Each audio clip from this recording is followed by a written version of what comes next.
Prepare yourselves for a journey through history like no other. Meet Elizabeth Angela Marguerite Boes-Lyon, a woman of unmatched charisma and indomitable spirit. In the aftermath of World War II, she wasn't just a queen consort, she was a force. But here's the shocking twist. Adolf Hitler himself, the ruthless dictator, once called her the most dangerous woman in Europe. Can you believe it? What made her so formidable that even Hitler couldn't ignore her? Stay with us as we dive deep into this mind-blowing tale, uncovering the secrets of Elizabeth Boes-Lyon, the queen who even Hitler feared. Elizabeth Angela Marguerite Boes-Lyon, born on August 4th, 1900, was destined for an extraordinary life that would shape the fate of a nation. Growing up in the St. Paul's Walden, Hertfordshire, and the magnificent Glamis Castle, she imbibed a love for country life, dogs, and horses. Her upbringing, filled with close-knit family values, would later define her marriage to the Duke of York. At the outbreak of World War I, Glamis Castle transformed into a haven for the wounded, and young Elizabeth, at just 14, engaged in welfare work with the patients. Tragically, her brother Fergus fell at the Battle of Loos in 1915, marking the war's cruel toll on her family. Her connection to the royal family had deep roots, as she and her sisters had befriended the children of King George V and Queen Mary. The royal presence occasionally graced Glamis Castle, with Elizabeth serving as a bridesmaid at Princess Mary's wedding in 1922. Then, in January 1923, after a courtship of more than 2 years and 2 rejected proposals, came the announcement that would change her life forever. It was her engagement to Prince Albert Frederick Arthur George, the Duke of York.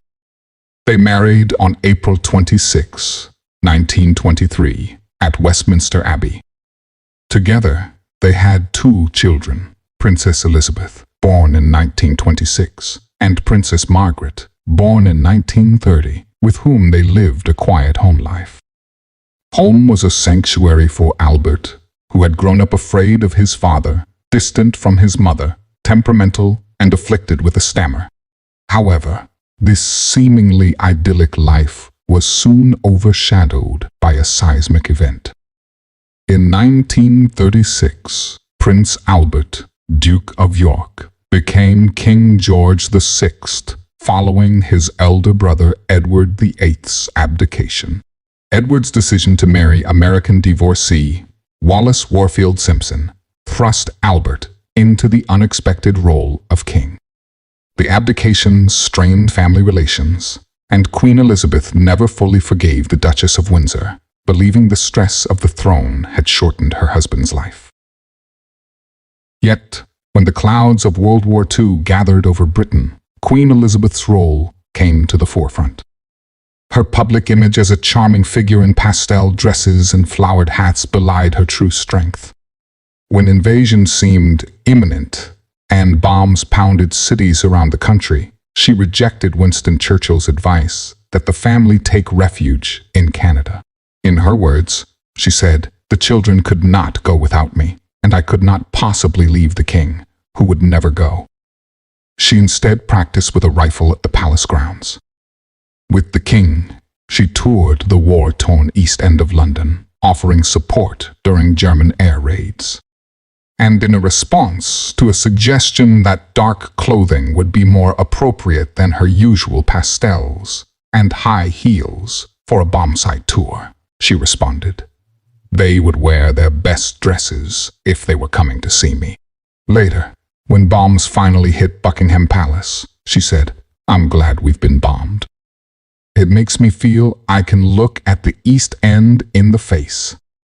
Her unwavering determination and grace under pressure made her a symbol of British resilience during the war, earning her admiration from people of all ranks. To them, she personified the strength that saw them through the Blitz. Their pride in their own fortitude during the war seemed to translate into pride in her.